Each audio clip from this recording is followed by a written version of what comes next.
je vais commencer à inviter les panélistes. Madame Léligné.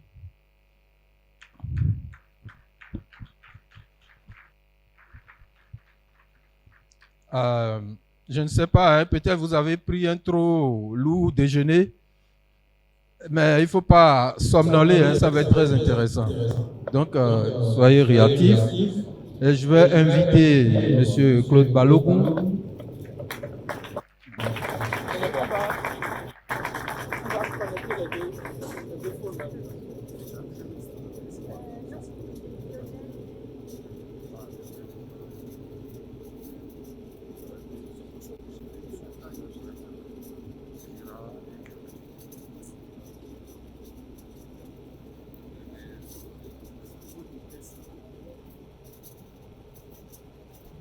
Je voudrais aussi inviter M. Gérard Bassali à nous rejoindre ici.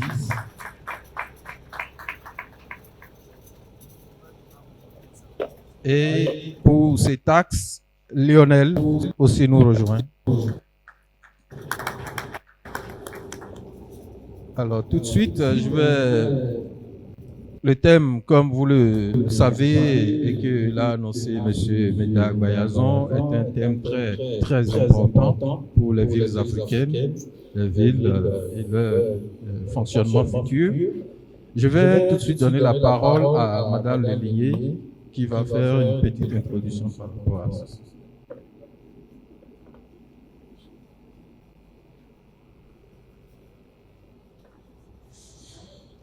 Merci professeur Giuso. Et bonjour à tous. Donc effectivement, avant d'aborder la place de l'art et de la culture dans la ville africaine de demain, je vous propose de revenir très brièvement sur les définitions du mot art et du mot culture. Et donc l'art, c'est quoi? L'art, c'est un ensemble d'actes de création intellectuelle ou manuelle qui produisent de la musique, des récits, des formes, des couleurs, et qui sont porteurs de sens, qui suscitent de l'émotion. Et il nous ouvre des imaginaires. Alors certes, l'art peut être considéré comme un élément de décoration ou un simple divertissement, certes, mais il ne se réduit pas à cela. Il est avant tout porteur de sens. Il raconte, il transforme, il nous questionne.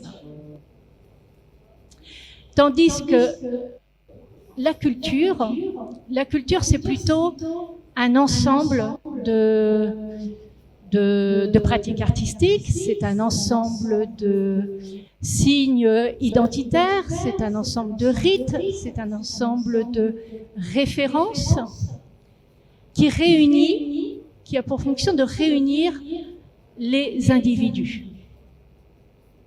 La culture, organise le lien social. Et la culture, effectivement, nous amène à réfléchir, nous questionne. Donc tout cela étant posé, ce cadre-là étant posé, on en a déjà parlé ce matin, la ville de demain dispose de projections aux alentours de 2050. On nous annonce que le continent africain représentera le quart de la population mondiale. Un individu sur 4, en 2050, sera africain. Et les habitants, donc, en Afrique, habiteront à plus de 60%, certains disent 70%, en espace urbain. Donc ça signifie que la ville africaine de demain, elle sera encore plus dense, plus jeune, encore plus connectée, mais avec des risques de fragmentation sociale fort. Donc, et nous remercions d'ailleurs le Festival Make Africa. Je pense que c'est tout à fait pertinent de s'interroger, de savoir comment l'art et la culture peuvent faire dans la ville de demain, dans la ville africaine de demain, là où l'urbanisme, l'économie ou la technologie ne savent pas faire seuls. Comment l'art et la culture peuvent servir de transmission, de lien, de cohésion sociale. Alors, très brièvement, je propose cinq propositions de réponses dans le délai imparti. Alors, d'une part, premier élément de réponse, je dirais que l'art, bon, on le sait, voilà, on produit du théâtre, de la musique, de la danse, des contes, etc. Et ces pratiques ou ces créations artistiques, elles sont diffusées. Elles sont diffusées dans des centres culturels de proximité, dans des festivals. Et ces festivals et ces centres culturels de proximité permettent de relier les gens dans un même espace, dans l'espace urbain, et leur rappellent aussi qu'ils appartiennent au même espace. Donc, sous cet angle-là, l'art et la culture peuvent être un peu considérés comme un langage commun, un langage collectif. Alors, par ailleurs, on sait aussi que les pratiques artistiques, avoir accès aux pratiques artistiques, comme le rap, le slam, le théâtre, par exemple, ou les arts visuels, le graphe, permettent de mettre en avant des expressions d'individus, de femmes et de hommes qui ne sont pas forcément généralement entendus dans la société. Et c'est sous cet angle-là que l'art et la culture est également une forme de reconnaissance mutuelle. Et n'oublions pas que la reconnaissance mutuelle, c'est l'une des fondations du vivre ensemble. L'art et la culture, on peut y accéder sans diplôme. Et de ce fait, n'importe quelle personne qui souhaite s'exprimer artistiquement peut utiliser ces moyens pour être valorisés. C'est-à-dire que là, l'art et la culture valorisent des talents qui sont informels et jouent le rôle d'inclusion sociale. Alors, on sait également que l'art et la culture, c'est aussi une école du sens critique. Et ça se traduit par des ateliers qui sont organisés, des ateliers de médiation autour des festivals, autour des ouvrages, autour des films. Les radios communautaires aussi sont des espaces qui ouvrent qui donnent sa place au dialogue. Et c'est là où on apprend aussi à nuancer ses propos, à être dans l'écoute, à s'enrichir d'autres connaissances. Et cela nous permet ainsi de structurer nos pensées, de mieux les construire, et puis à terme de forger vraiment un sens critique. Et c'est utile aussi dans la société d'aujourd'hui et de demain. Et pour terminer, parce que je ne vais pas monopoliser la parole, je dirais que l'art et la culture, c'est aussi et naturellement le poids des industries culturelles et créatives qu'on appelle les ICC, puisque, comme vous le savez, les ICC représentent aujourd'hui 3% du produit intérieur brut mondial, soit environ 6% de l'emploi. Les statistiques montrent que en 2030, les ICC pèseront jusqu'à 10%. Au-delà, il n'y a pas encore de statistiques probantes, mais une chose est certaine, c'est que le poids des ICC va compter de plus en plus, et particulièrement dans les grandes villes africaine. Et comme on le sait, les ICC, ce sont avant tout une économie locale, qui n'est pas délocalisable. C'est une économie de savoir-faire artisanaux, de design, de musique, d'audiovisuel. Et donc, ces jeunes qui sont formés dans ces métiers ont une place vraiment importante, et ça a d'autant plus de sens puisque la ville africaine de demain sera encore plus jeune. Donc, ce que je dirais pour conclure, juste, c'est que pour moi, la ville africaine, l'art et la culture dans la ville africaine de demain, c'est son visage humain, c'est le visage humain. Là où l'économie comptabilise, l'art et la culture rassemblent. Là où l'urbanisme construit et aménage, l'art et la culture relient les hommes, les individus, les femmes, les enfants. Voilà. Merci beaucoup. Merci. Vous pouvez l'applaudir. Ça fait véritablement un condensé de tout ce dont nous allons discuter pendant ce panel, pendant cette table ronde. Et donc, je remercie Madame Leligné pour cette sommarisation, ce résumé, en fait, de notre panel, de CETAS. Alors, donc, nous allons commencer véritablement maintenant avec le premier axe. Et sur cet axe, nous avons Lionel Atterré, qui est un artiste qui va faire un témoignage sur l'art visuel et le collectif de fresques murales. Et ensuite, il y aura Gérard Bassalé, qui aussi fera un témoignage en tant qu'entrepreneur culturel sur la mise en œuvre d'un festival urbain. C'est très important et je suis particulièrement heureux de voir ici les étudiants de l'INMAC qui sont en tronc commun. Donc, vous voyez, ce panel va véritablement nourrir votre curiosité. Et donc, je vais commencer à donner la parole à Lionel Atterré, 10 minutes, pour nous faire un peu le point de son expérience. Merci, Monsieur Romuald. Voilà, 10 minutes, j'espère que ça va suffire pour que je puisse parler un peu de mon expérience. Bonsoir, cher public. Je suis Lionel Atterré, je suis un artiste visuel et j'interviens également dans le street art. Voilà. Le street art, en fait, c'est l'art de la rue. C'est l'art de la rue, ça englobe plusieurs disciplines. Donc, moi, je suis beaucoup plus dans l'art mural, pour ne pas parler du graffiti. Voilà. Et donc, je fais partie de l'équipe qui a travaillé sur le mur du port, parce que je sais que c'est un mur qui est très connu aujourd'hui. Et je fais partie de l'équipe de la première phase, donc de ceux qui ont travaillé sur la première phase du mur du port.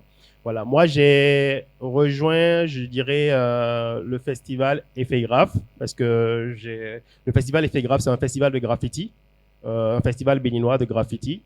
Et donc, j'ai rejoint ce festival en 2019 et je peux dire que ce qui m'a motivé à rejoindre ce festival, c'est beaucoup plus l'envie de ramener en fait l'art vers la population. Voilà. Donc, c'est pour ça que j'ai intégré ce groupe, ce festival.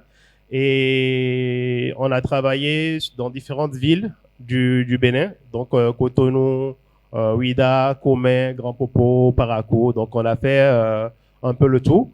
Et donc, le but, c'était de ramener l'art vers la population béninoise. Parce qu'on s'est dit que le plus souvent, quand il y a des expositions d'artistes, c'est dans des endroits privés et que la grande partie de la population n'a pas accès à ces endroits. Et donc, nous, on a décidé de pouvoir réaliser des fresques dans des différentes villes et amener, en fait, l'art vers la population. Et j'ai trouvé ça intéressant parce que quand on a fait le tour, on est allé dans les villages, je peux parler de Ouida, de Comé, on a vu que ça a intéressé beaucoup la population, les jeunes, parce qu'à chaque fois qu'on descendait dans une ville et qu'on commençait par graffer, par peindre, on voyait que ça attirait l'attention de la population. Ils venaient vers nous, ils nous posaient des questions, ils voulaient comprendre ce sur quoi on travaillait et les enfants voulaient nous aider, ils voulaient participer également. Et donc, il y avait certes la peinture sur le mur, mais en même temps, il y avait aussi des animations. Donc, on avait des groupes de danseurs qui faisaient des animations aussi, et ça ramenait en fait je vais dire la jeune population, donc les jeunes, ça les amenait vers nous, et donc on partageait en fait ce moment-là ensemble.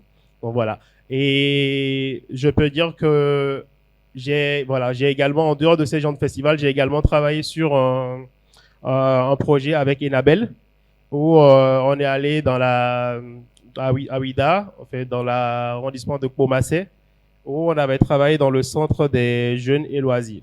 Et j'ai également trouvé très intéressant cette expérience parce que le but, c'était d'amener les jeunes à travailler, en fait, à toucher à l'art de la rue, donc à toucher au graffiti, à l'art mural. Donc, on a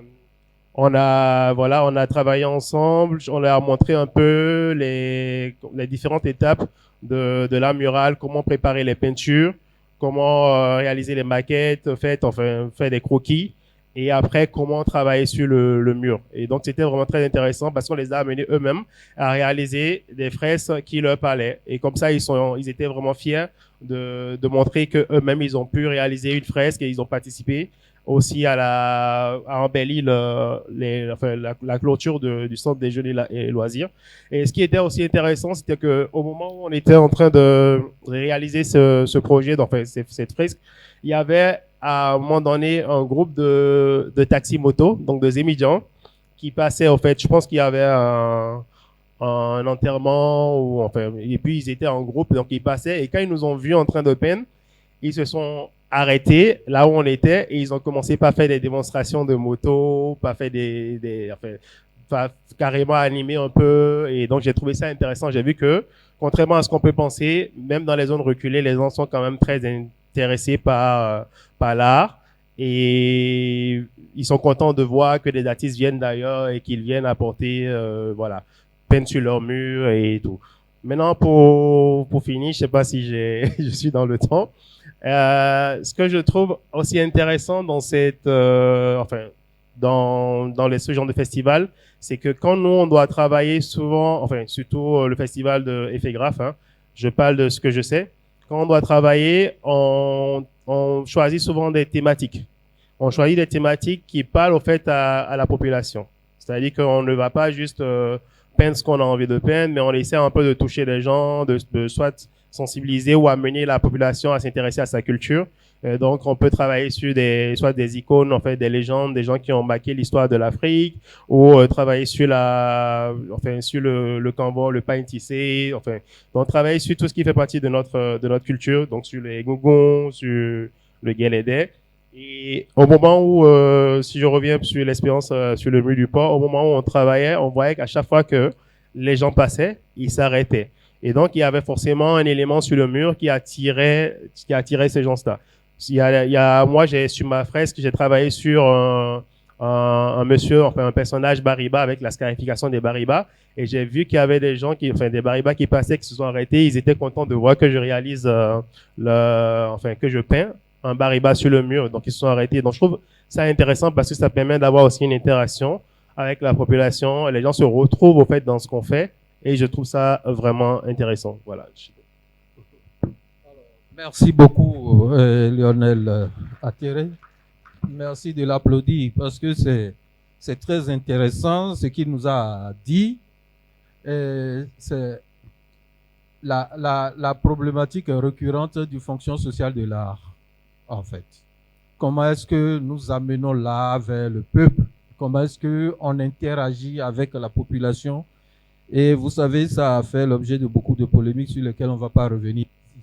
Ce qui est intéressant, c'est qu'ils sont allés expérimenter comment est-ce que, sans être forcément dans la performance, mais ils ont réussi à attirer la population vers eux pendant qu'ils travaillaient. Et ça, c'est très intéressant. Vous allez lui poser les questions tout à l'heure pour mieux comprendre ce qu'il voulait nous dire. Maintenant, je vais passer la parole à M. Gérard Bassalé. Gérard Bassalé est un historien de l'art à la base. Il a une très grande culture de l'art et depuis quelques années, Il travaille sur des problématiques très intéressantes à Porto Novo. Et donc, je vais lui donner la parole ici pour témoigner en tant qu'entrepreneur culturel sur la mise en œuvre d'un festival urbain. Ça, c'est retenir les mots. Donc, c'est très intéressant. Je vais lui donner la parole. Tu es à 10 minutes aussi, chers collègues. Ok, merci. Mesdames, Messieurs, bonjour. Je m'appelle, comme le professeur Thibault l'a dit, Gérard Bassalé. Je suis directeur du centre culturel Ouadada, qui est situé à Porto Novo, et j'ai une formation en histoire de l'art. Alors, je ne saurais commencer sans remercier toute l'équipe de MEDAR qui a organisé cet événement et qui me donne l'opportunité de présenter et partager avec vous les expériences que nous menons à Porto Novo, la capitale du Bénin. Alors, dans ce contexte de mutation des villes africaines, rapide, je vais dire, le patrimoine matériel et immatériel est sérieusement menacé. Menacé donc par la modernisation, menacé par la pression foncière, menacé également par, je dirais, l'urbanisation anarchique et la perte des repères traditionnels. Et c'est le cas que nous avons constaté à Porto Novo. Quand vous vous promenez dans la ville de Porto Novo, vous découvrez des espaces qu'on appelle les places Vodun. En langue, on les appelle des Vodun rentaux. Ces places sont aménagées, ou je dirais ont été aménagées par les communautés qui sont venues d'Adjatado pour fonder le royaume de Khogonu. Donc ces places datent de la fondation de la ville. Elles étaient aménagées pour l'organisation des cérémonies Vodun qu'on appelle le Rongwe. Cette cérémonie a pour but de rassembler toute la communauté, je dirais tout le lignage. Donc ça permet de tisser du lien social. Ça permet également de transmettre l'histoire, les cultures, les traditions de bouche à oreille, de génération en génération. Donc ce sont des espaces très importants pour la communauté. Aujourd'hui, si ces espaces disparaissaient, c'est l'histoire de la ville de Porto Novo qui disparaît avec. Et quand vous vous promenez sur ces places, vous ne constatez même pas que vous êtes sur ces places parce que il faut des codes pour se rendre compte que nous sommes sur ces espaces-là. Ces codes existent. Donc, vous avez la présence des arbres sacrés qu'on appelle l'iroko ou le fromager ou le ficus. Oh non, pas le ficus. Le ficus est présent sur les places Vodou, mais c'est pas un arbre sacré. Vous avez l'hysope, le niubuldia. Mais avec l'avènement des religions monothéistes, c'est-à-dire l'islam et le christianisme, c'est-à-dire le catholicisme et les évangélistes, les églises évangélistes, le vaudou a été longtemps présenté comme une religion diabolique. Donc, beaucoup de gens se sont convertis. Et il y a eu également de pertes d'identité, pertes de repères. Il y a eu la colonisation qui est passée. Il y a eu des politiques d'urbanisation. Des voies ont été tracées à travers la ville ancienne. Et ces différents aménagements ont fortement détruit les places vaudou. Alors moi, je les ai étudiés dans le cadre de mes études en histoire de l'art. Et les élus de Porto Novo ont jugé important de préserver ce patrimoine. Pourquoi? Parce que le nom des places Vodun, par exemple, quand je prends Adam commun, c'est le quartier Adam. Donc ça veut dire que chaque Vodun a donné son nom aux quartiers les plus anciens de la ville de Porto Novo. Quand je prends par exemple Dégué commun, c'est le Vodun Dégué qui se trouve sur cette place-là. Alors donc nous avons monté un projet que nous avons dénommé Festival Atelier Éclosion Urbaine. Et ce projet a pour objectif de rénover progressivement le réseau des places Vodou de la ville de Porto Novo. Moi, j'en ai localisé une quarantaine dans le tissu urbain ancien, mais il y a d'autres places Vodou tout autour du tissu urbain ancien. Voilà. Alors, nous avons adopté une démarche très participative. Quand vous voyez, par exemple, sur cette image, je peux revenir, la cartographie, vous voyez tout ce qui était affiché tout à l'heure, voilà. Ce sont les différentes places Vodou que vous avez dans la ville de Porto Novo. Donc, tous les quartiers, les anciens quartiers de la ville portent le nom des Vodou. Et quand on dit commun, ça veut dire quartier. Donc, Adam commun, quartier du Vodou Adam. Rassou commun, quartier du Vodou Rassou, ainsi de suite. Mais les nouvelles normes d'urbanisme, tout ça, n'ont pas tenu compte de tout cet héritage, ce patrimoine urbain. Et ils se sont mis à imposer de nouvelles normes. Et du coup, les places sont délaissées sont abandonnés et sont dégradés, laissés à la charge des personnes anciennes qui peinent à les entretenir. Donc ce projet a eu une raison de venir les accompagner. Donc la première démarche, je dirais notre méthodologie est purement inclusive. D'accord? Parce que moi, je ne suis pas un adepte vaudou, je ne peux pas me permettre le droit d'aller sur une place vaudou, imposer un modèle que j'ai conçu dans mon bureau, dans les 4 coins du mur. Donc, nous allons rencontrer d'abord les communautés, nous leur demandons, on leur présente le projet, on leur demande est-ce qu'ils sont d'accord ou pas. Si elles ne sont pas d'accord, on arrête tout de suite. Si elles sont d'accord, on leur demande d'imaginer la rénovation de leur place. Donc, cette étape dure très longtemps. Très longtemps, c'est parce que, vous savez, pour comprendre cette thématique, c'est qu'il faut faire l'histoire des migrations des peuples d'Adjatado jusqu'à Alada, à Bomé, à Porto Novo. Lorsqu'il y a une cérémonie vaudou à Porto Novo, sachez que des communautés quittent Alada, d'autres quittent Guérévier et d'autres quittent même Adjatado, le pays d'origine, qui est situé actuellement dans le Togo. Parce que lors des migrations, ils s'arrêtent à des endroits, ils laissent une partie de la communauté, ils continuent, ils laissent une partie de la communauté et des vaudous, ainsi de suite. Donc, la médiation dure pratiquement 1 an, 2 ans, voire plus. Quand ils sont d'accord, nous passons à la phase des études. Et donc, l'étude consiste quoi? Nous sollicitons le département d'histoire. Je remercie, c'est l'occasion pour remercier les chercheurs de ce département qui nous accompagnent depuis près de 12 ans actuellement sur ce projet, qui viennent rencontrer les collectivités gestionnaires de la place qu'on veut rénover. Donc, ils mènent des enquêtes, des recherches bibliographiques, des enquêtes de terrain, et nous produisent un article scientifique qui nous donne des données fiables et quantitatives, qualitatives par rapport à l'histoire de la place, des collectivités qui gèrent cette place, des vaudous qui sont sur ces places, ainsi de suite. Mais nous allons aussi monter une équipe composée de photographes, de vidéastes, de géomètres qui vont également sur les sites rencontrer les communautés et collecter des données. Alors, nous produisons un relevé géométrique de ces espaces qui situent avec précision chaque temple, chaque arbre sacré, ainsi de suite. Et un document qualitatif est produit. On présente ce document aux communautés. Ce document doit être validé d'abord par les communautés, sinon il y a problème. Et souvent, dans des cas, ils nous disent non, il faut corriger ceci, il faut corriger telle chose, etc. Et ensuite, on lance un appel à candidature auprès des artistes. On remet le dossier technique aux artistes, ils s'en inspirent, ils vont également vers les communautés pour recueillir, collecter l'histoire des sites et nous font des propositions de projets de création.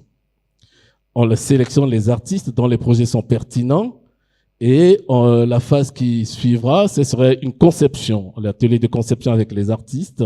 Ça, c'est pour voir si les projets sont en harmonie et en accord avec la réalité du site. On sollicite les artisans du quartier, de la collectivité, parce que c'est des espaces très dangereux. On ne peut pas savoir où se trouve un vaudou ou pas. 2 minutes, ouais, je vais aller très vite. Et ensuite, les travaux de rénovation portent sur la réfection des charpentes, la réfection des murs, des temples, la protection des arbres sacrés, ainsi de suite. Et les artistes viennent pour révéler les attributs de chaque élément du patrimoine. Parce que sur les places vaudou, si on n'écrit pas, ils n'écrivent pas sur les temples les noms des vaudous. Donc ce sont les artistes à travers leurs œuvres qui font comprendre aux profanes qu'il s'agit du temple du vaudou Tan, du vaudou Sakpata, du vaudou Revieso à travers leurs œuvres. Et donc là, ça c'est des propositions qui seront réalisées sur les murs.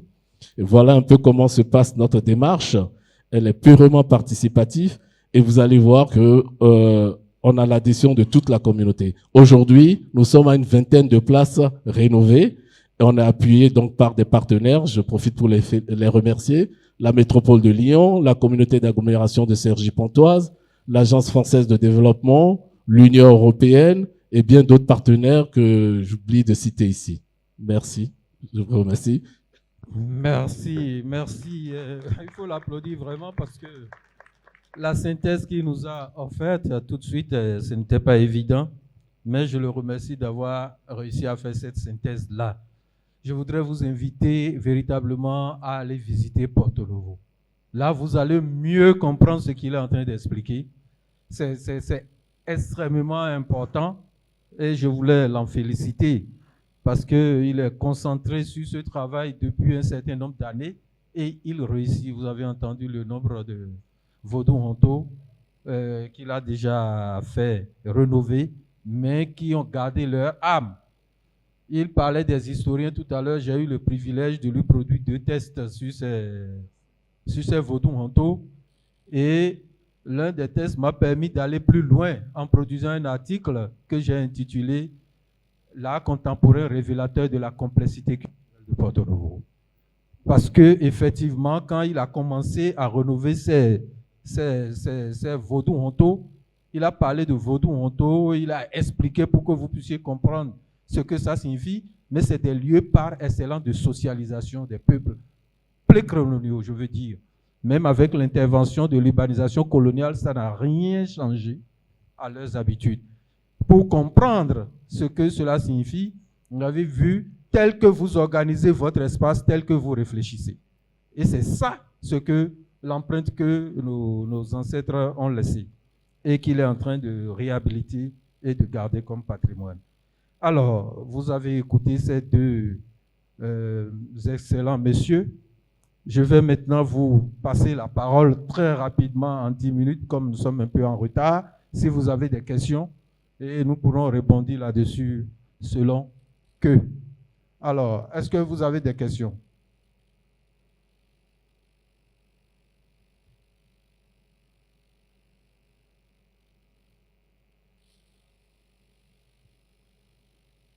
Est-ce que vous avez des questions?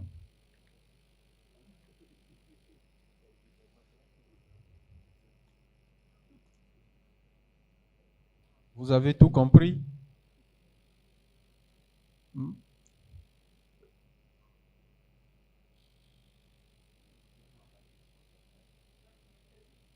Il y a une question?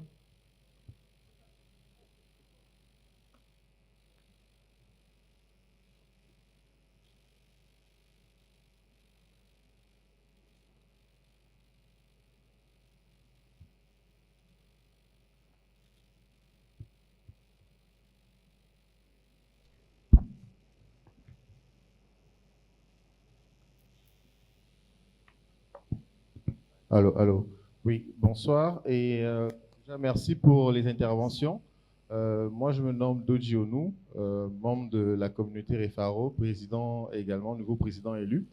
Alors, moi, ma question c'est située au niveau de, vous parlez de rénovation et aussi vous parlez de différents types de vodou et vous parlez de rénovation.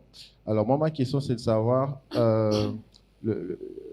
on sait que la culture vaudou, il y a un caractère sacré dessus, ok? Et vous, quand vous allez vers les populations pour soit rénovation des cadres ou mise en avant, etc., comment la population ou les personnes, des adeptes ou les personnes qui sont gardiennes de ces différents rites-là conçoivent cela? Est-ce que c'est comme si dévoiler des secrets? Est-ce que, alors vous, en tant que spécialiste dedans, quand vous les approchez, comment vous faites justement pour que ce ne soit pas pris comme quelque chose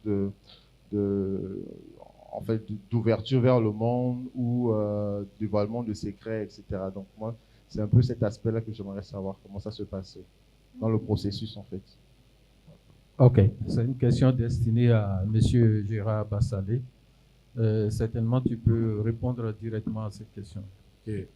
Merci, vous avez raison. C'était pas facile, la première expérience. Lorsque nous étions sur les places, nous avons, sur la première place à rénover, nous avons rencontré les communautés, tout s'est bien passé, ils nous ont donné les accords et dès que les artistes ont commencé à travailler, une semaine après, ils se sont réunis, ils ont arrêté les travaux. Ils ont trouvé que c'était trop beau pour être vrai, c'est pas possible. Depuis la période coloniale jusqu'à aujourd'hui, on n'a jamais eu de projet de rénovation de Vodou. Il y a eu la chasse aux sorciers, sorcières pendant la Révolution. Les Vodou les adeptes ont été arrêtés, tout ça, etc. Donc, on n'a pas pu continuer.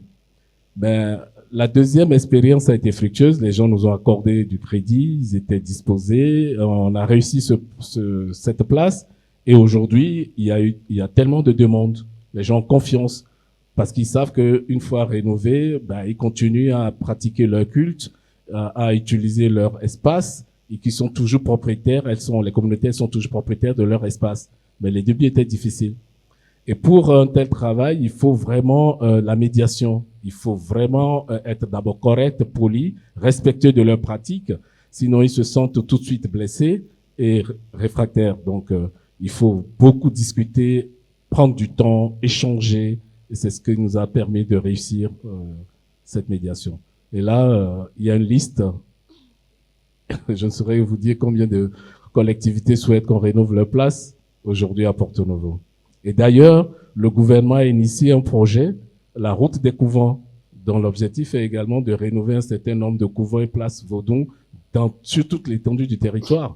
Donc, c'est donc un projet pertinent. Merci. C'est pas si j'ai répondu. Merci. Est-ce qu'il y a une autre question? Oui. Je suis Jérôme Zamansou, gestionnaire du patrimoine culturel. Je vous remercie d'abord pour le développement du sujet. Nous sommes sur la thématique de la fabrication de la ville africaine et je pense qu'avec le développement et les exemples que vous avez cités, vous avez montré comment est-ce que l'art et la culture peuvent contribuer à fabriquer la ville africaine. Et je vous remercie déjà pour cela.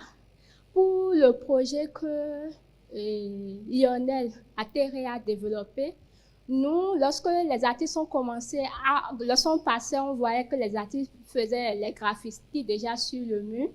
On l'a dénommé plus tard le mur du patrimoine. Je ne sais pas si vous avez idée de cela. Et tout de suite, moi, ça m'a intéressée. J'avais envie de comprendre l'histoire autour de la fabrication de ce mur-là, le contexte dans lequel le projet a été développé. J'avais bien envie de mieux comprendre cela. Et je voudrais demander à M. Bassalé de beaucoup plus développer le côté de durabilité après la rénovation de ces places Vaudon. Je suis à Porto Novo pour que les gens, tout autant que nous sommes ici, puissent réellement comprendre comment est-ce que la rénovation de ces places Vaudon-là contribue réellement à l'embellissement de la ville, qui part dans le sens de la fabrication déjà de la ville, pour que les gens puissent mieux comprendre, parce que après la rénovation, vous faites aussi de la visite virtuelle. Donc, et comment est-ce que vous organisez les communautés qui sont détentrices de ces places-là? Comment est-ce que vous les organisez à entretenir maintenant les places après la rénovation, à pouvoir mieux conserver ces espaces-là? Merci. Oui, merci beaucoup. Les questions sont d'abord allées à M. Atterré et puis après à... Je vous remercie pour votre question, enfin vos différentes questions. En ce qui concerne le mur du patrimoine, en fait, le mur du patrimoine, c'est celui qui est situé sur le mur de l'Océbienne.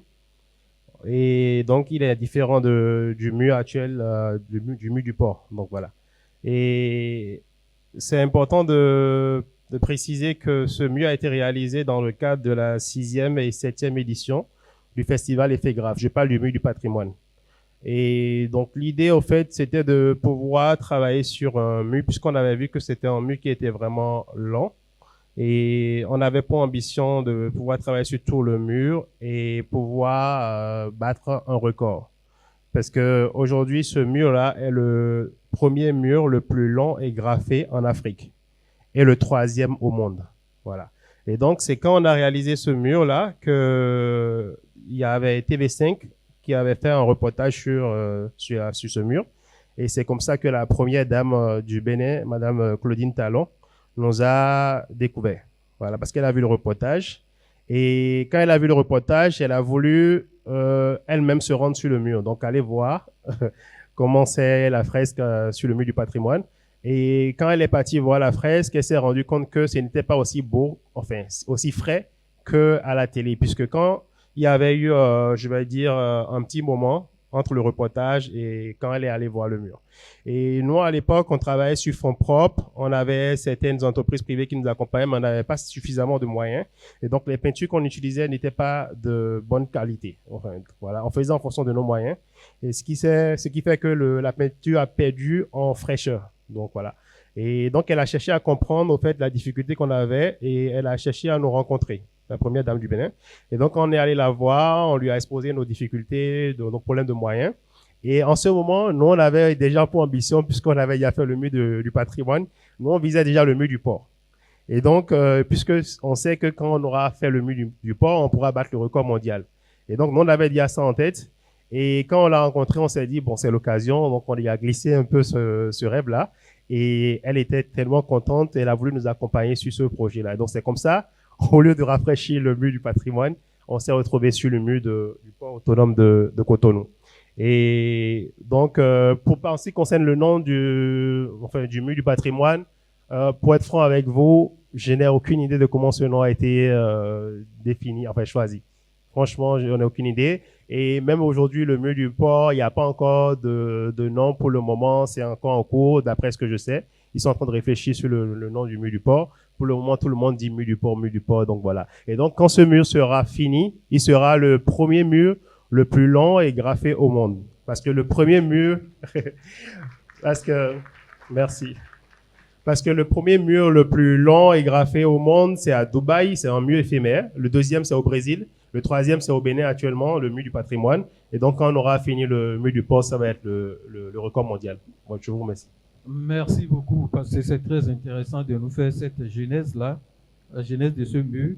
Moi, j'imagine, je vais oser une réponse à cette question-là. Je pense que le patrimoine n'est pas loin de l'OCBN qui n'était pas loin. Hein? L'OCBN, c'est vraiment la clôture de l'OCBN. Et vous connaissez l'histoire de l'OCBN aujourd'hui. Donc, c'est vraiment un mur du patrimoine, je pense. Je pense qu'on peut penser ça. Ok, je vais donc donner la parole à M. Bassalé. Je voudrais rappeler, parce qu'il ne dit jamais tout ce qu'il fait. M. Bassalé, c'est aussi un artiste, n'est-ce pas? Il est lui-même intervenu sur les plats. Ce qu'il fait.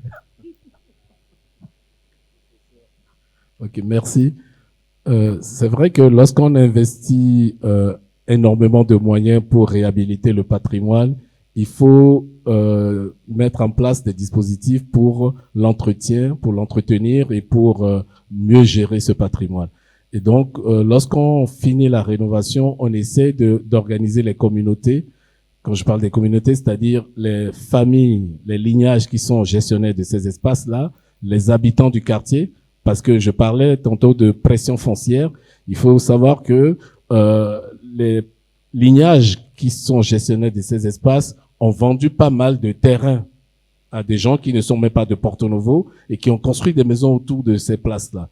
Donc, il faut impliquer également ces gens, même s'ils ne sont pas liés forcément au vaudou.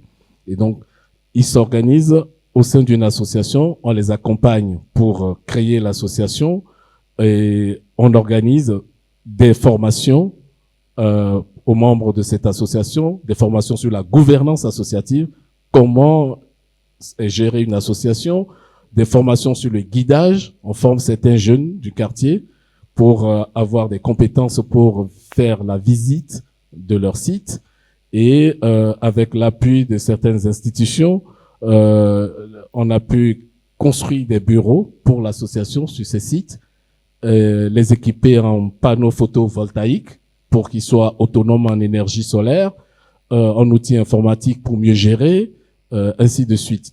Donc, on met en place une billetterie également. Ces revenus permettent à l'association de payer les guides, de payer également des bonnes dames ou des messieurs qui balaient les places tous les jours. Parce qu'un site qui est rénové, qui n'est pas entretenu, ben, ça n'intéresse personne et ça se dégrade très vite. Pour l'instant, la mairie n'a pas les moyens ou ne s'engage pas à nettoyer régulièrement les places. Donc, ce sont ces associations qui balaient tous les jours les sites et qui entretiennent les tuiles, les bâtiments. Et c'est avec les revenus de cette billetterie et des activités génératrices de revenus qui sont mises en place sur les sites. Merci beaucoup. Est-ce qu'il y a encore d'autres questions par rapport à cet axe? Bon, s'il n'y a pas... Il y a une question.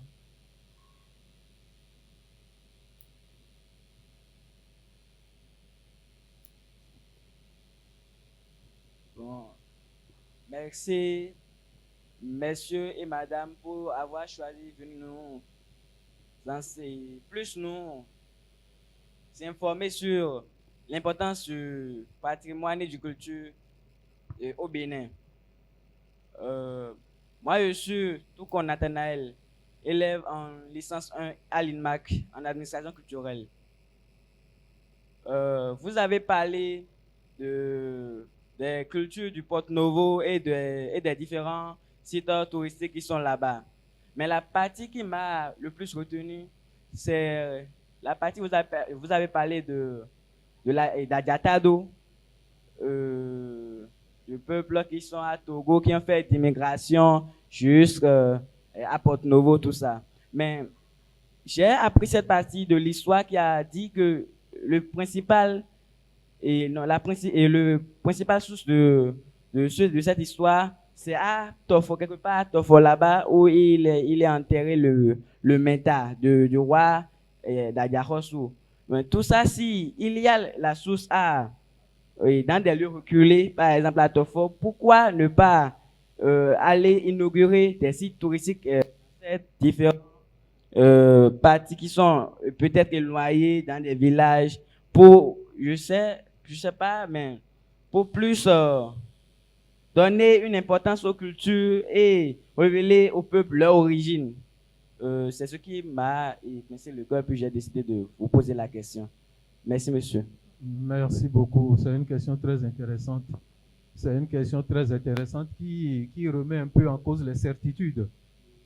Et ça, c'est pas à M. Bassalé que je vais laisser la parole pour répondre à cette question. Je vais laisser la parole plus tard à M. Balogun pour répondre à cette question-là. Il sera dans le prochain axe et il pourra mieux parler de ça parce qu'il est en train de vraiment se spécialiser sur cette région-là. Il pourra nous en parler. Très bien.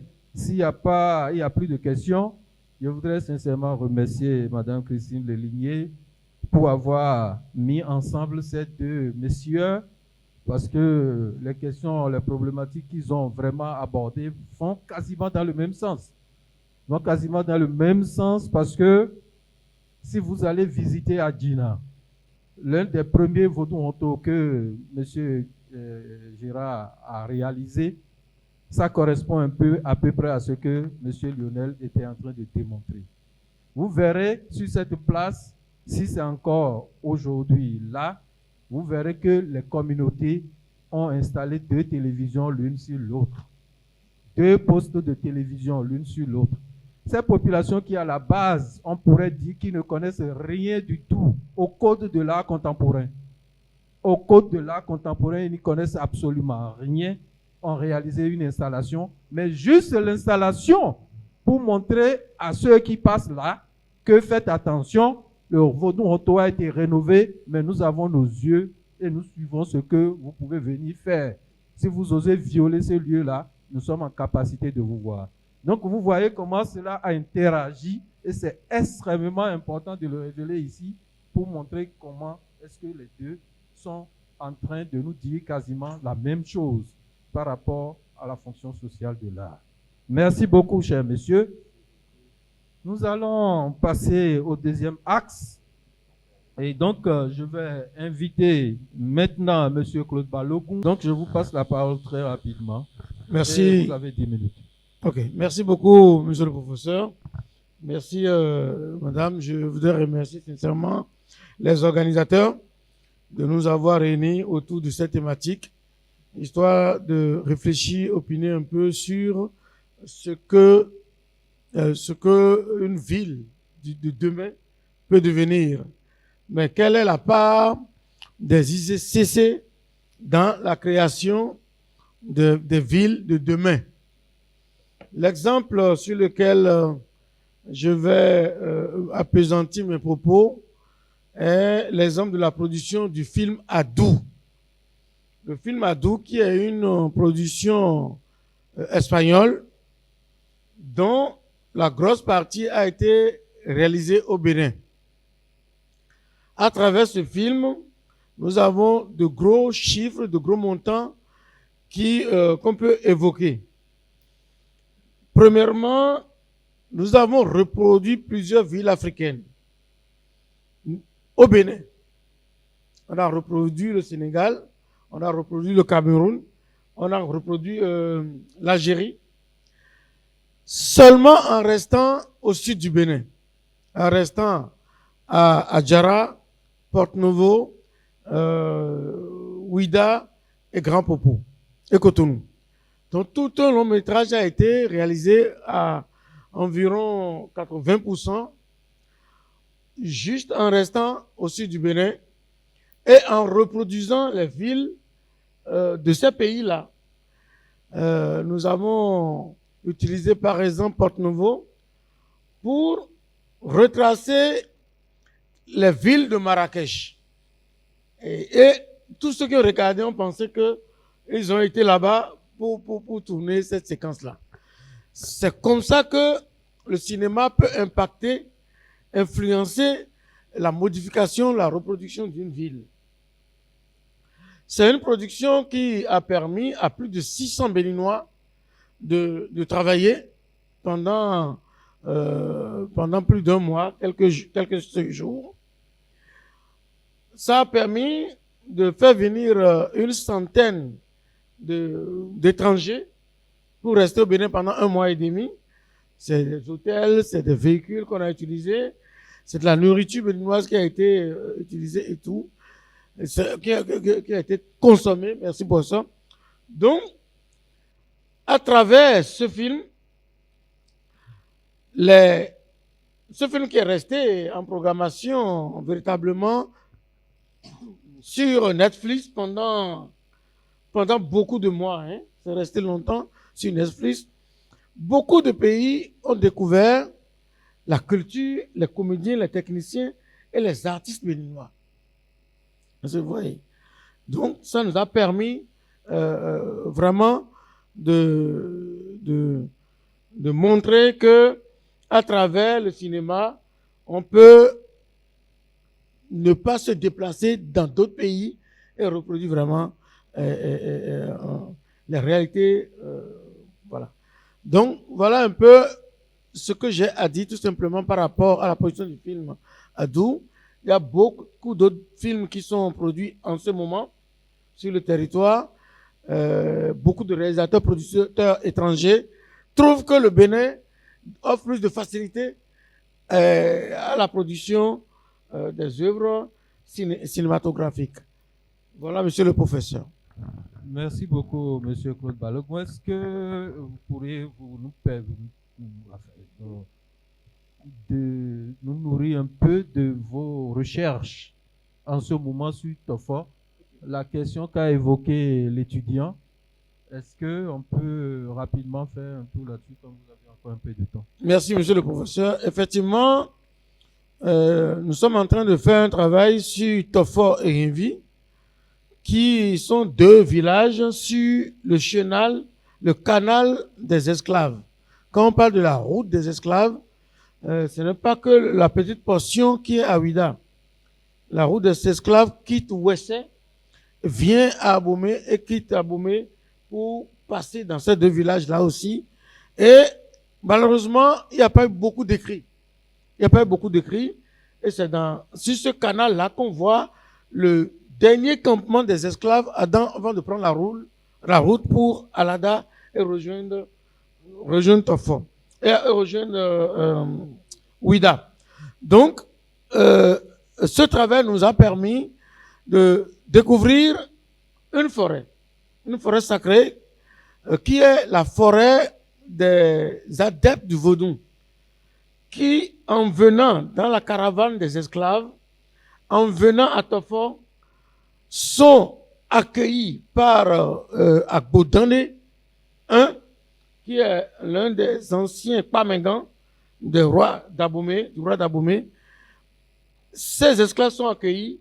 Ceux qui sont adeptes du vaudou subissent des sacrifices, des cérémonies, des rituels, avant soit de reprendre la route ou avant même de s'installer dans ce village.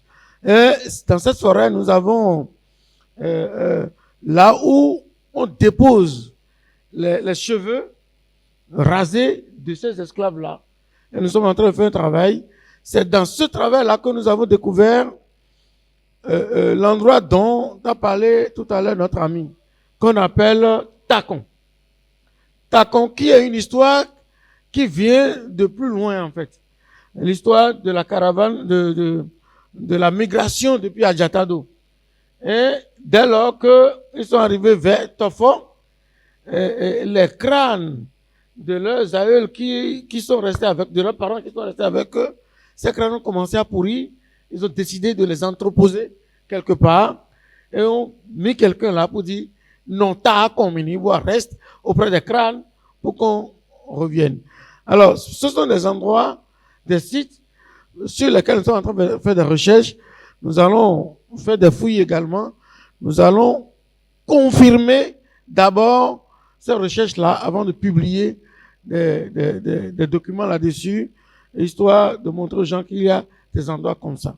Nous avons d'autres endroits, dans la zone de Tofor, une rivière sacrée où on peut aller juste se laver la tête quand on a mal à la tête et puis ça se calme. Quand on a la boule, ça se calme. Donc voilà, il y a tout un circuit qui est en train d'être travaillé. Il y a des circuits de divinité également, créés par Agadja Legba, Agadja Dan et autres là qui sont sur le même chenal sur lequel nous sommes en train de faire des recherches pour l'instant. Merci infiniment, monsieur. Et ça mérite un applaudissement. Merci. Parce que là, au moins, ça a dissipé les doutes sur la question des gens d'Adjatado qui seraient venus. Donc, vous avez mieux compris cette histoire-là. Et j'espère que ça va vous aider. C'est très bien d'avoir cette curiosité saine, la curiosité de la recherche. Et je vais donner maintenant la parole à monsieur Faboumi Bill. Lui également, il va nous faire le point, un témoignage sur ses expériences de renforcement de l'identité africaine autour de la diffusion des langues maternelles numériques. Merci. 10 minutes. Merci, monsieur le professeur.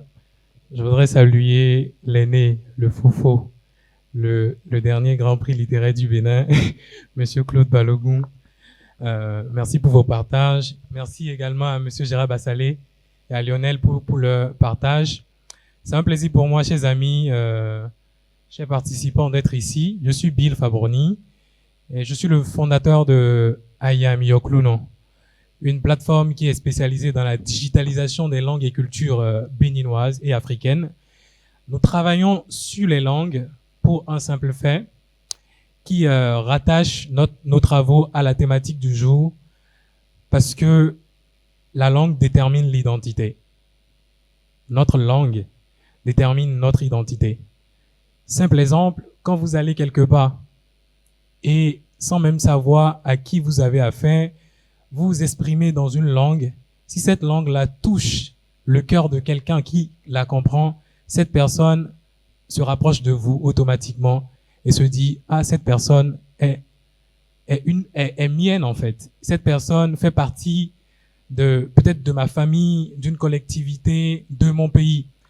La langue est un élément d'identité parce que ça nous détermine ou ça nous particularise dans le concert des nations. Vous savez, la première différence entre un Béninois et un Sénégalais, ou l'une des différences, c'est peut-être la langue.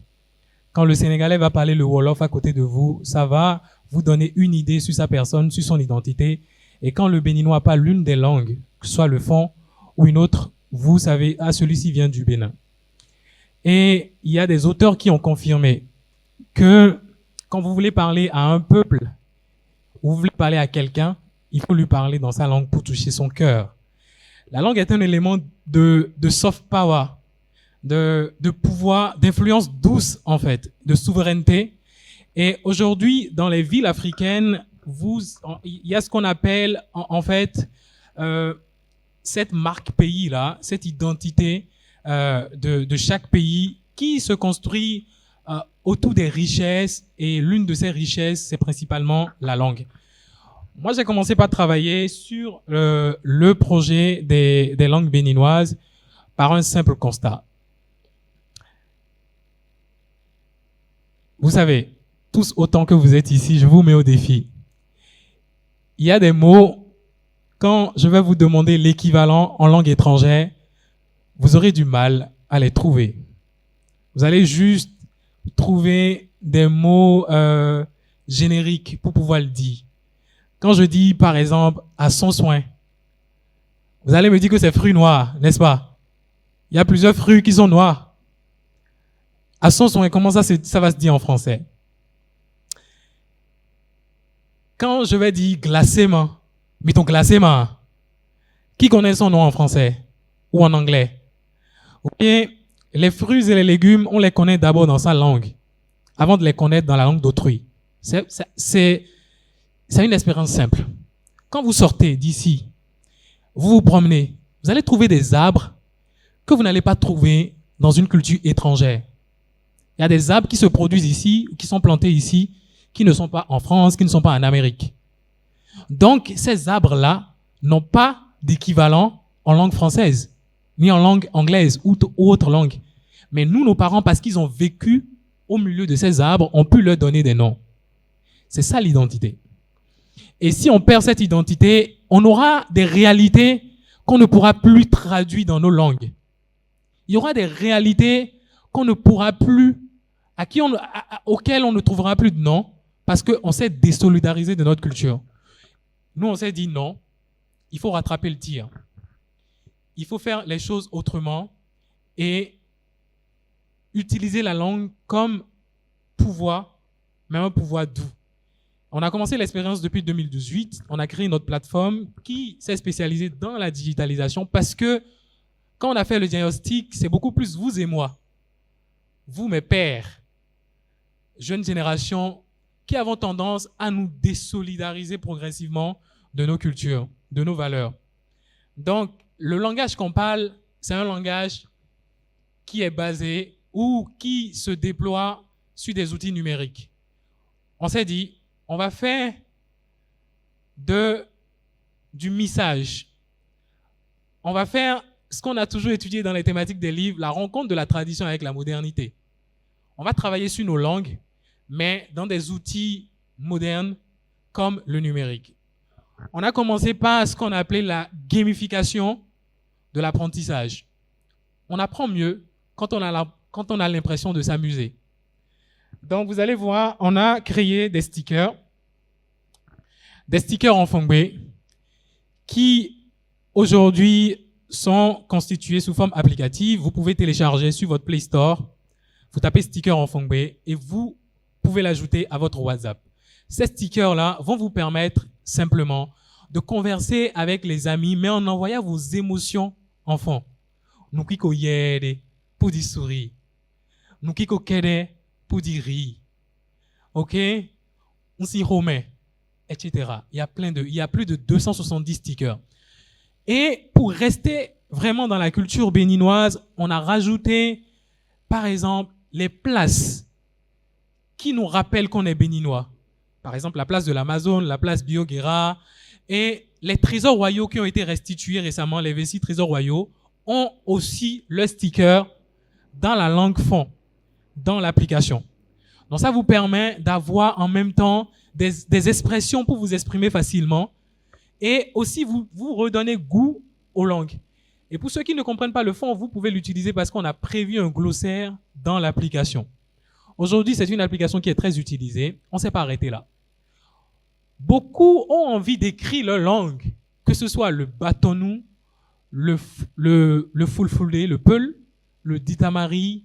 On a une 60aine de langues nationales. On est riche en matière de patrimoine linguistique. Et ces langues-là sont en train, pas de mourir, mais ne sont plus pratiquées dans nos espaces de communication, notamment les réseaux sociaux. Et nous, on a envie de leur redonner cette visibilité-là. On a créé un clavier, le clavier des langues béninoises et africaines. Un clavier qui est que vous pouvez installer sur votre téléphone. Encore une fois, vous allez sur Play Store, vous tapez clavier des langues béninoises. Ce clavier vous permet d'écrire dans toutes les langues béninoises. On ne s'est pas arrêté seulement sur les langues béninoises, on a étendu aussi aux langues africaines comme le Wolof, le Haoussa, le Peul qui est un peu parlé partout, le Kiswahili et d'autres langues africaines qui partagent les mêmes caractères et diacritiques que nos langues béninoises. C'est un clavier qui est utilisé par des linguistes, des étudiants en patrimoine, les étudiants de l'EPA et vous aussi, étudiants de l'INMAC et plein d'autres personnes qui ont envie d'écrire dans leur langue. Quand on a créé cet outil, on a eu des remontées, on a eu des retours. Beaucoup se sont dit, mais on ne sait pas écrire la langue. Comment on va utiliser le clavier? Ce qui a fait que nous, sur nos pages, on publie chaque fois des citations en fongbe. Vous tapez Ayamioklu, vous allez voir des citations en fond, des prénoms en fond, des prénoms en Yoruba, plein de contenus en langue. Et on fait langue par langue. Pour le moment, on est très focus sur le fond et le Yoruba. On est en train d'aller, on a aussi embrassé le Dindi, mais progressivement, on va aller vers d'autres langues. On travaille principalement avec les 10 langues de post-alphabétisation reconnues ou bien choisies par le gouvernement, notamment la direction de l'alphabétisation et de la promotion des langues nationales. Et après cette invention-là, on a créé des données pour maintenant nourrir l'intelligence artificielle. En 2022, on a traduit plus de 5500 phrases pour entraîner le modèle de machine learning, l'intelligence artificielle. Et cela nous a permis de redécouvrir la richesse de nos langues. Je vais vous raconter une expérience toute simple. Je vais aller très vite parce que je suis en train de passer mon temps. Professeur, vous permettez. Quand on a traduit les 5500 phrases, on a fait ce qu'on appelle de la notation. Parce qu'il ne suffisait pas seulement de traduire les 5500 phrases. Il faut les annoter. L'annotation, c'est le path of speech et le NER, Name Entity Recognition. C'est des thèmes pour vous dire, quand on prend une phrase, on la note, on attribue des fonctions à chaque mot. Comme on le fait en analyse grammaticale. Papa va à l'école. Toche yazome. Vous prenez to, vous lui donnez une fonction. Sujet. Yi, verbe. Azome, complément d'objet, tout ce que vous voulez. On a fait ça pour toutes les 5500 phrases qu'on a traduites. C'était une entreprise énorme. Et c'est ça qui nous a permis aujourd'hui d'avoir Google Translate enfant en 2024. Aujourd'hui, vous pouvez traduire toutes les langues qui sont disponibles sur Google Translate. Vous pouvez traduire ça en fond. C'est immense comme travail. Et cela, aujourd'hui, a mis au moins une langue béninoise, le fond, sur l'échiquier international. Vous allez sur Google Translate aujourd'hui, vous pouvez traduire le persan, le grec, l'amharique, le BT, le dioula, toutes les langues qui sont disponibles sur le moteur, et vous avez des précisions jusqu'à 80%. Le travail est énorme, il n'est pas fini. Parce que le moteur, une minute, d'accord, merci. Le moteur ne connaît pas tout le contexte qui entoure la philosophie de nos langues. Quand par exemple vous tapez sur Google Translate, j'ai chaud, le moteur va vous dire Ndo Zozo. Ce n'est pas ça. Ndo Zozo, c'est la fièvre. Mais il a pris mot à mot. J'ai Ndo chaud Zozo. Mais il faut encore un autre travail énorme derrière pour lui préciser que dans ce contexte-là, ce n'est pas Ndo Zozo, mais Yozo Rémi. Vous voyez? Et pour faire ça, il faut plus de données. Et aujourd'hui, on a lancé le 18 juillet dernier, en 30 secondes, le dictionnaire des langues béninoises, qui a une application disponible sur Play Store également. 3 mois après, il y a plus de 11 000 personnes qui ont téléchargé l'application et qui l'utilisent, que ce soit sur Android, c'est-à-dire Play Store, et Apple Store sur iPhone. Vous pouvez télécharger cette application-là qui vous permet d'avoir l'équivalent des mots.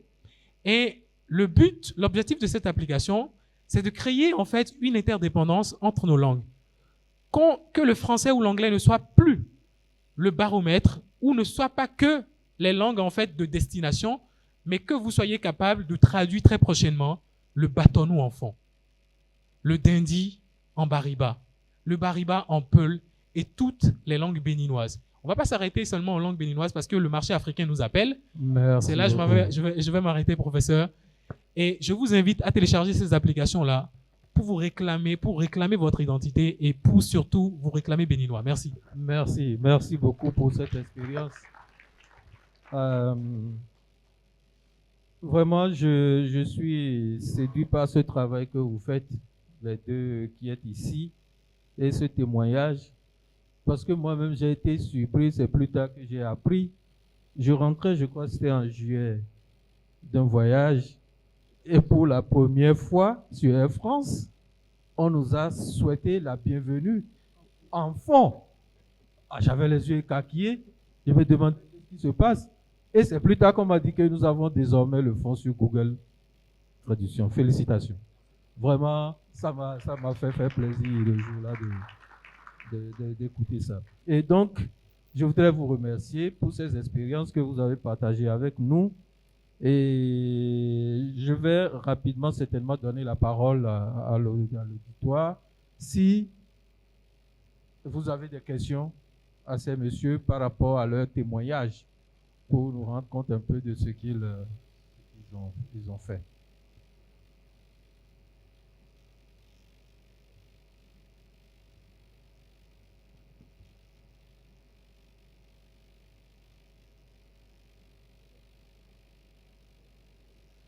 Ce que j'ai compris à travers vos témoignages, c'est que ce que vous faites, ça rentre en droite ligne de l'expérience que partage ce festival de Blow Lab. C'est-à-dire comment est-ce que, à partir du numérique, on peut faire des expériences extraordinaires. Et ça rejoint la problématique qui a été retenue pour cette table ronde, celle du renforcement de l'identité dans la ville africaine de demain, n'est-ce pas? Et donc, je pense que ça pourrait vraiment servir. Je ferai un petit point tout à l'heure en conclusion. Est-ce que vous avez des questions? Oui, il y a une main.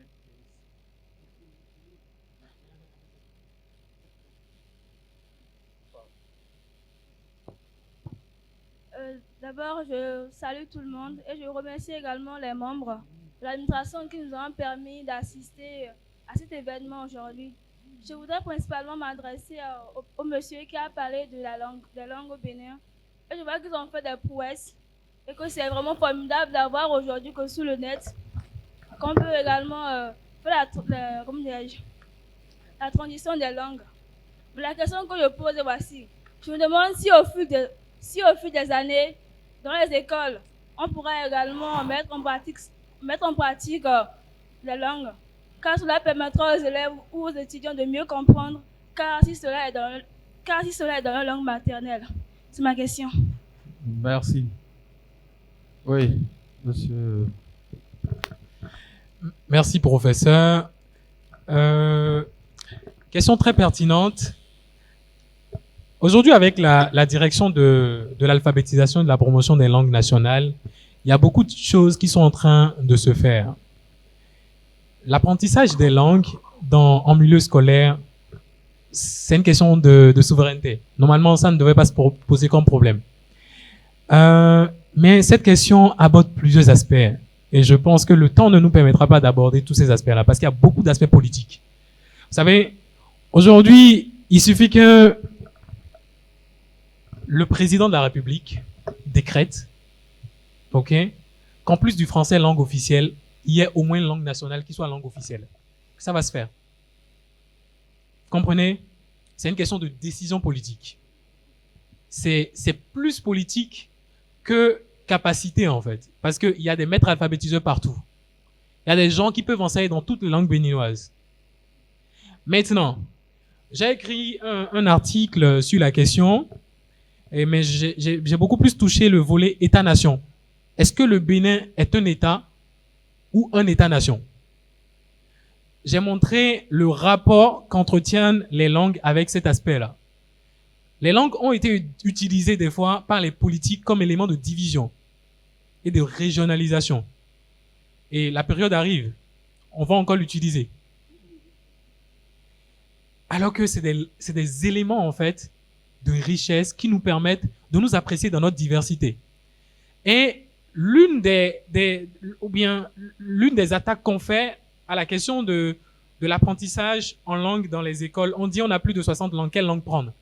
C'est là pas là le problème. Vous savez, au Sénégal, ils ont une trentaine de langues. Ils ont pris le Wolof parce que ça s'est démarqué. Et c'est la démographie. Mais pas que la démographie. La question économique. Derrière chaque langue, il y a une économie qui se développe.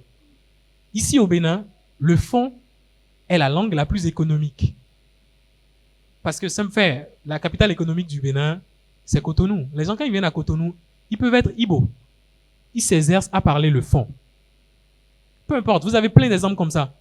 Quand vous prenez le ZEM et vous négociez le prix en français, il vous tasse. Vrai ou faux? Mais quand vous lui parlez votre langue, il descend en même temps le prix parce qu'il sait que celui-ci, là, il connaît la réalité. Donc, la question du choix, c'est faisable. Il y a des efforts qui sont en train d'être faits. Il y a des écoles qui l'insèrent, mais beaucoup plus des écoles privées et catholiques. Mais dans les écoles publiques, ce n'est pas encore systématisé. Et pour systématiser ça, il faut que la volonté politique intervienne. Et nous, qu'est-ce qu'on fait dans ça, en tant que ICC, en tant que start-up? C'est de créer des contenus ludiques qui vont permettre plus tard, en fait, d'automatiser l'apprentissage. C'est là où est actuellement la direction de l'alphabétisation. C'est de rendre l'apprentissage numérique pour permettre à tout le monde, qu'on soit alphabétisé en langue ou non, de pouvoir utiliser les outils numériques pour apprendre les langues. Et ça va encore aider plus les étudiants, les élèves. C'est faisable, mais il faut que la volonté politique intervienne, pour résumer. Merci. Oui, merci beaucoup, Monsieur Bill, pour ces explications. Professeur Tibongo. Oui. Ok, merci de m'accorder la parole. Je m'étais déjà présentée. Au fait, je voudrais dire aux panélistes que je suis vraiment émue par leur développement et l'innovation qu'ils apportent au Bénin, surtout dans le secteur des industries culturelles et créatives. Ma question était dans le sens de l'économie créative. Vous avez commencé à l'aborder, Monsieur Bill, déjà, mais je voulais demander, je reviens là-dessus. Dans cette innovation que vous avez apportée au niveau de la langue, le développement d'applications et autres, quelle est la part de l'économie créative?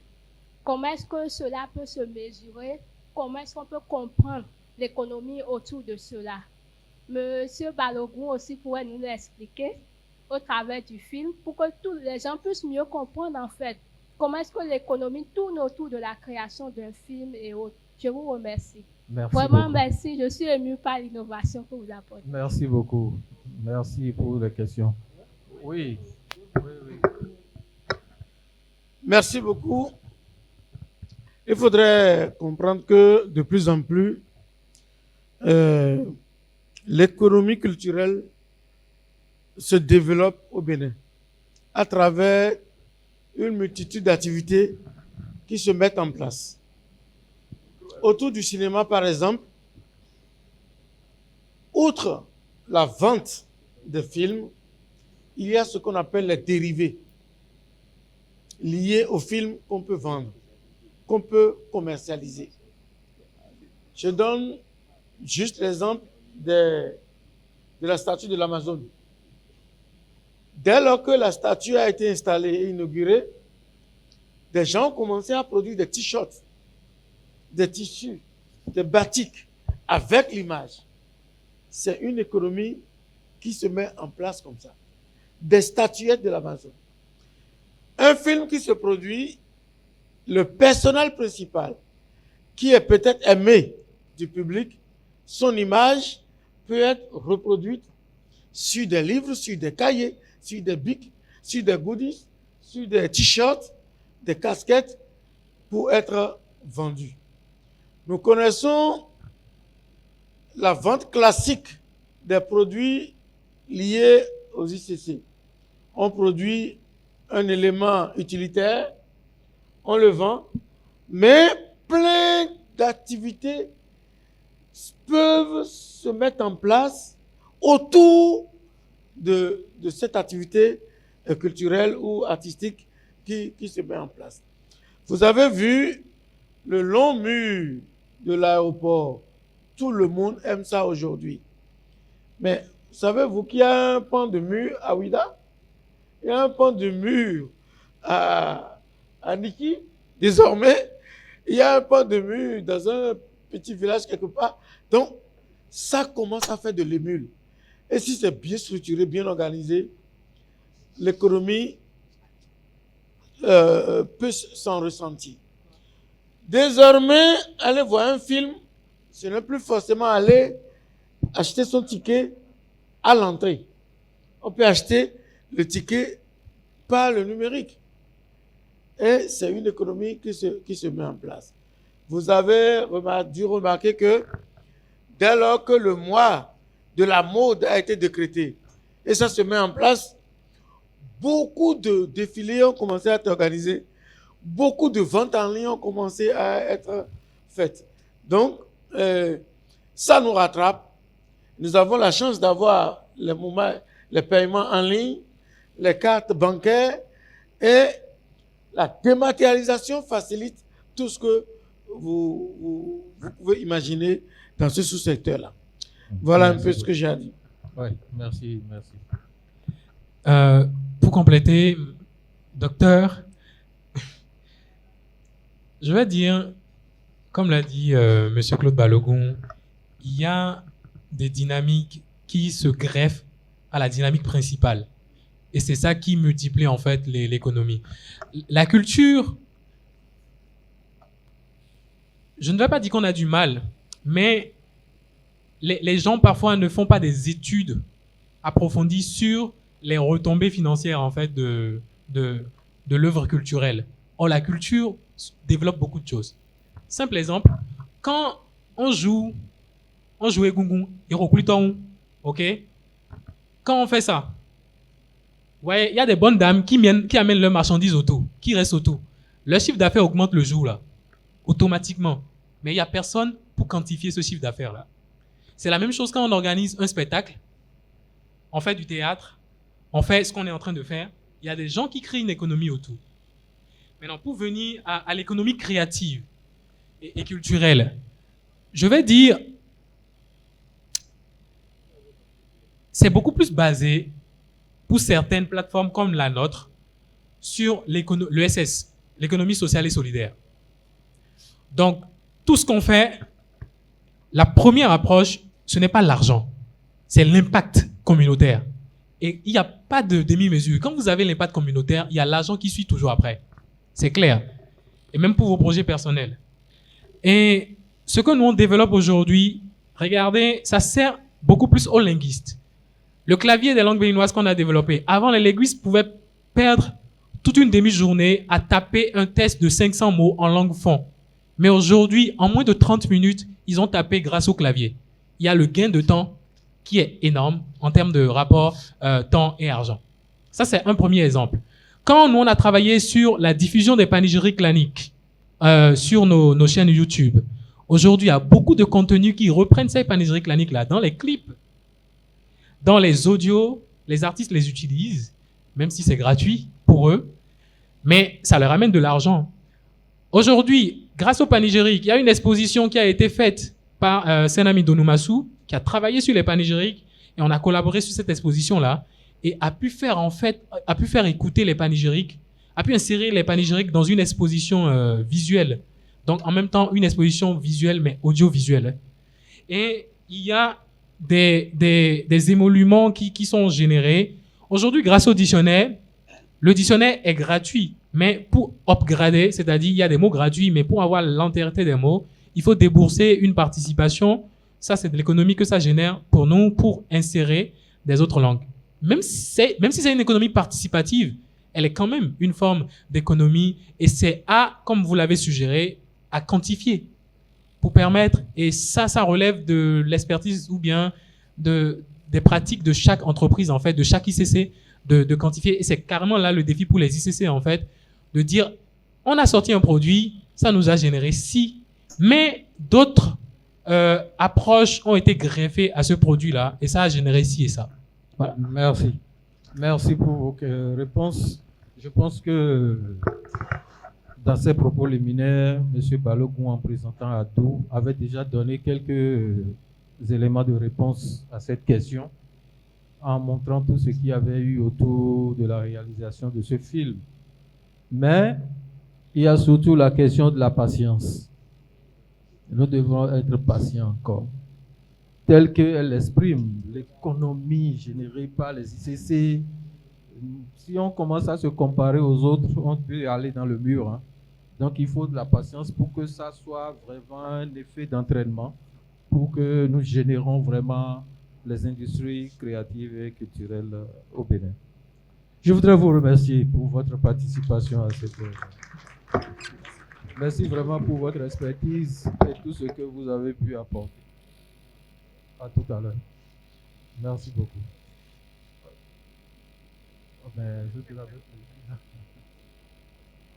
Merci beaucoup. Nous allons maintenant aborder l'As 3, Monsieur Bassalé.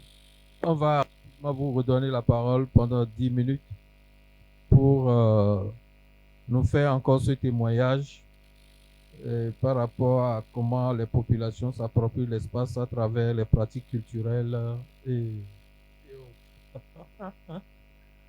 merci beaucoup. Merci beaucoup, professeur. Au fait, moi j'ai constaté que nos villes en Afrique, surtout les villes très anciennes, ont une âme, une identité, au fait. Il y a des codes et ces villes sont organisées suivant des normes qui tiennent compte des cultures, des traditions, ainsi de suite. Je le vois à Porto Novo. Donc la plupart des projets échouent parce que justement les communautés ne sont pas impliquées dans la réflexion, la conception et même dans les travaux de réalisation. Et c'est le cas d'un projet que je vais vous présenter là, des bonnes fontaines. À Porto Novo, il y a eu beaucoup de bonnes fontaines, mais qui ont été abandonnées, qui n'ont pas été utilisées par les communautés. Et je n'avais pas compris, je comprenais pas pourquoi, parce que les gens avaient besoin d'eau potable. Mais en me rapprochant des populations, j'ai compris qu'au fait, pour concevoir un projet sur un territoire, il est important de comprendre les pratiques, de comprendre le milieu, l'histoire et les codes. Là, nous avons une ONG qui s'appelle ID, qui a voulu créer 19 bonnes fontaines à Porto Novo. Ils se sont rendus compte qu'effectivement, il y avait des bonnes fontaines qui n'ont pas marché. Ils se sont rapprochés de nous pour dire, nous souhaitons faire des bonnes fontaines, comment on peut faire? Il y a beaucoup d'œuvres d'art dans la ville, est-ce que vous pouvez les réaliser? Vous êtes de la culture, vous êtes dans le monde de l'art. Alors nous, on a dit, c'est une très belle expérience. On est allé dans les quartiers, sur les sites où on doit réaliser ces bonnes fontaines. On a tout simplement questionné les communautés. Quand je dis nous sommes allés, c'est-à-dire avec les artistes. On a questionné les communautés, tout ça, il y a tel projet, est-ce que ça vous intéresse? Oui, nous avons besoin d'eau potable, mais il faudrait que ça soit fait à notre manière. Mais comment à votre manière? Mais il faudrait que ça soit lié à l'histoire de la communauté, lié à nos vécus, ainsi de suite. Les artistes ont donc collecté toutes ces informations au niveau de tous les quartiers, et donc ça a donné des bonnes fontaines artistiques. Là, vous avez une bonne fontaine qui a été créée dans le quartier de Gogan. Donc, c'est un site où se pratique, le rituel des gozins. Bon, je sais pas, le gozin, c'est vraiment une pratique traditionnelle où on va chercher de l'eau avec des jarres sacrés pour purifier, pour faire plein de trucs. Voilà. Et donc là, vous avez une autre bonne fontaine dans le quartier des pêcheurs.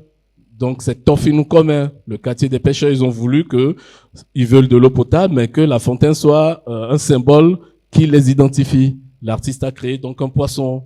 Là, vous avez le Zanguetor. C'est toujours des bonnes fontaines, hein, c'est pour donner l'eau potable à la communauté.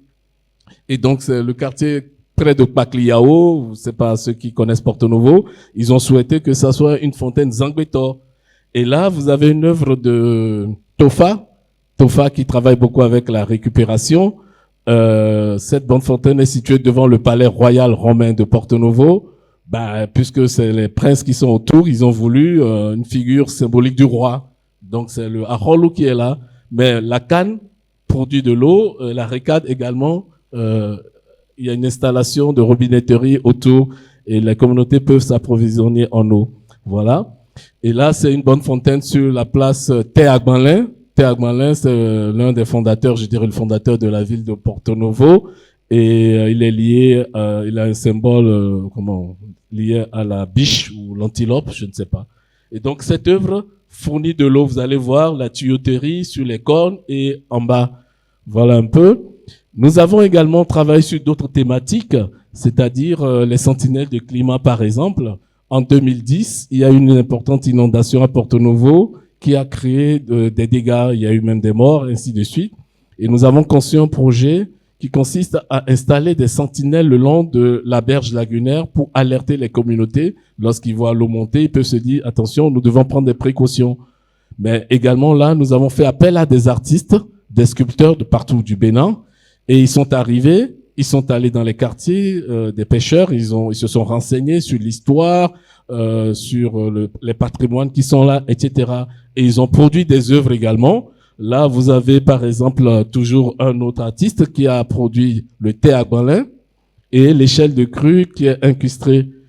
Et nous avons imaginé un parcours le long de ces sentinelles parce qu'il y a 12 œuvres qui longent la berge de Porto-Novo. Aujourd'hui, c'est un circuit touristique dans la ville. Les gens viennent de partout les visiter et c'est un jeu chasse au trésor. Et donc, il y a des plaques qui portent des QR codes. Et quand vous scannez les QR codes, vous avez l'histoire du site. Là, si vous scannez ce QR code, vous allez pouvoir avoir l'histoire liée à Thé à Gbalin. Comment il est arrivé à Porto-Novo, comment il a pu conquérir le territoire auprès des Yoruba. Et vous jouez, vous avez un chiffre. La somme des chiffres vous permet d'ouvrir un coffre magique et le retour se fait en bateau solaire. Donc, vous avez là également une autre œuvre créée par les frères Dossou qui viennent de Covey. Donc, il a représenté la scène qui a eu lieu en 2010, la catastrophe liée à l'inondation. Pareil, vous avez un QR code qui porte les témoignages des habitants, ce qu'ils ont vécu pendant cette période en 2010. Donc, au fait, les récits urbains, les contes, les légendes, nous allons les chercher et pour les archiver, eh ben, on en fait une œuvre d'art, on les archive, on les grave dans les QR codes, on en fait un circuit touristique. C'est-à-dire en jouant, vous découvrez ces récits, vous découvrez ces patrimoines, c'est ludique et en même temps on acquiert de la connaissance. Donc c'est le but au fait de ce travail que nous faisons avec les artistes et nous sommes convaincus que l'art apporte énormément dans l'aménagement du territoire. On peut pas exclure les artistes aujourd'hui dans la réflexion du territoire. C'est pas possible. En tout cas, dans nos territoires en Afrique, chargés d'histoire, chargés de légendes, chargés de traditions, il est vachement important que les artistes soient impliqués. D'ailleurs, quand on parle d'artistes, on parle de muse. Mais chez nous, la muse, en réalité, c'est Aziza. C'est ça. Et ça veut tout dire. Aziza, c'est cet esprit qui habite l'artiste. Voilà. Je ne vais pas être trop long. Là, vous avez également d'autres sentinelles. Et nous avons travaillé dans le jardin des plantes aussi. On nous a sollicité, nous avons identifié, c'est un essai, on a sélectionné 20 plantes. On a sollicité également des tradipraticiens et des chercheurs également. On a croisé les données. On leur a dit, imaginez, regardez les plantes. Est-ce que vous reconnaissez certaines plantes qui sont utilisées, que vous utilisez pour soigner les gens? Et ils sont allés vers les plantes et ils nous ont amenés chez eux. Ils ont préparé les potions, comment on utilise ces plantes dans la thérapie traditionnelle. Nous les avons filmées et nous avons justement archivé ces données au niveau de ces QR codes. Et donc, quand vous scannez ces QR codes, vous avez la toxicité de ces plantes, vous avez les principes actifs, ça, ce sont les chercheurs de l'université qui nous ont permis de les avoir, mais vous avez également des vidéos qui montrent comment ces plantes sont utilisées dans la thérapie. Calcination, alcoolat, infusion, ainsi de suite. Et ces données sont disponibles au Jardin des plantes et de la nature. Merci. Je vous remercie, Monsieur Gérard Bassalé. Ça, c'est du vrai concret. C'est vraiment concret. Et moi, je voudrais poser une question avant de passer la parole à l'auditoire. Est-ce que quand vous avez fait cette expérience en mettant ce que le symbole que les communautés ont souhaité avoir pour les bonnes fontaines, est-ce que le résultat a changé? Le résultat a changé parce que, au fait, déjà même la mairie, on devrait inaugurer ces bonnes fontaines depuis. C'est pas encore fait parce que il y a déjà un conflit entre les communautés qui vont gérer la bonne fontaine ou pas. Or, les autres bonnes fontaines, on s'en foutait pas mal. Vous voyez. Donc les gens, ils vont prendre de l'eau parce qu'ils se retrouvent dans ces bonnes fontaines-là. Et ça crée un plaisir, une fierté de voir un symbole qui les identifie dans leur quartier. Très bien. Voilà. Merci beaucoup pour cette réponse. Est-ce que vous avez des questions par rapport à cette dernière communication?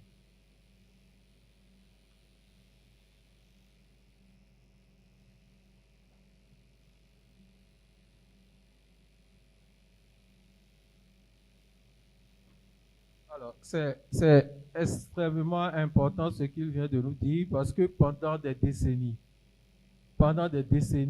on a cherché à comprendre l'adéquation entre les projets de développement et les inputs, comment je vais dire ça, des communautés. Est-ce que les communautés sont d'accord avec les projets? On a vu ça sous tous les régimes. Hein. On a vu des centres culturels qui ont été bâtis du temps de la Révolution et qui ont fini par devenir des marchés. On en a trouvé un peu partout dans le pays. On a trouvé des centres culturels qui ont été bâtis sous le renouveau démocratique et qui sont devenus des repères de serpents parce que c'est devenu la brousse, personne ne fréquentait. Et donc, le décalage entre la conception du projet dans les bureaux et selon la planification et la réalité des besoins des communautés à la base, ça, c'est vraiment un problème que vous avez résolu à Porto-Novo et que je pense qu'il mérite de faire école, hein, d'aider les décideurs à améliorer le travail avec les communautés avant d'installer les projets. Est-ce que vous avez des questions? Si vous n'avez pas de questions, nous allons faire un point. Qu'est-ce que nous pouvons retenir de ce panel? Nous pouvons retenir de ce panel que l'art et la culture occuperont une place centrale, agissant comme de puissants catalyseurs dans l'affirmation de l'identité, la stimulation du développement économique et la construction d'une cohésion sociale dans nos villes. L'art sera un outil pour réfléchir aux enjeux contemporains, notamment la migration, la question de l'identité, mais également la question de la mondialisation. Comment est-ce qu'on se retrouve en tant que communauté dans cette mondialisation?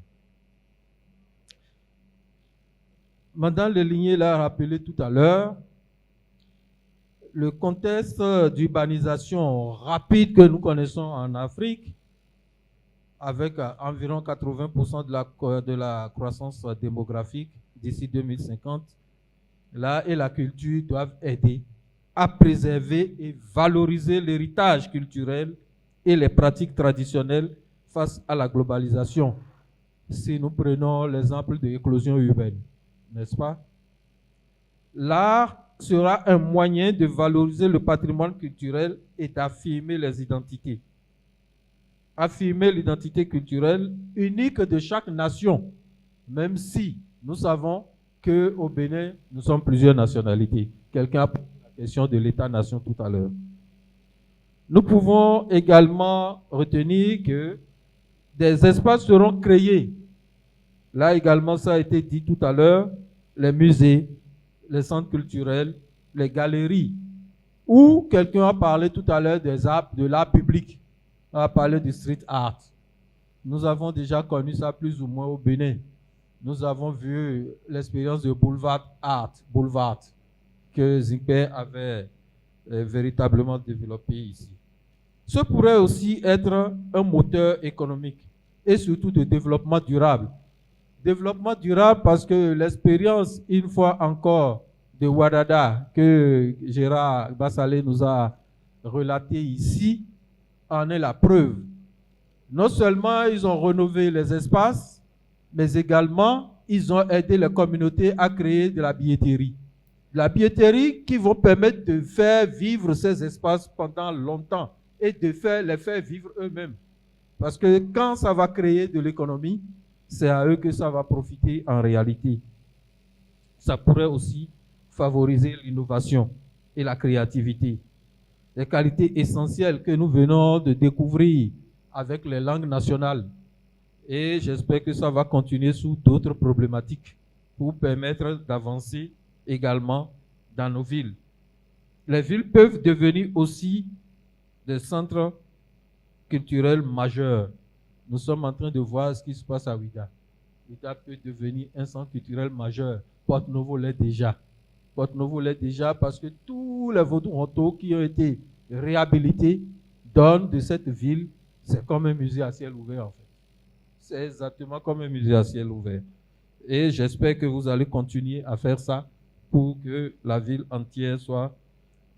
Enfin, je pense, et c'est ce que la plupart des panélistes ont dit ici, que la force de l'art et de la culture dans nos villes pourrait être un levier d'influence et de rayonnement. Un véritable levier d'influence et de rayonnement, parce que comme ailleurs, en Afrique, on a commencé à déclarer les capitales africaines de la culture.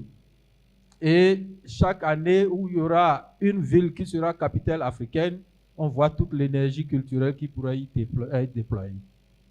Je vous remercie d'avoir suivi avec attention ce panel. Je voudrais remercier une fois encore M. Gérard Bassalé pour son expertise et surtout Mme Leligné pour avoir véritablement organisé et pensé l'ordonnancement de ce panel. Je vous remercie pour le travail accompli. Merci pour votre attention et je vous souhaite une belle soirée.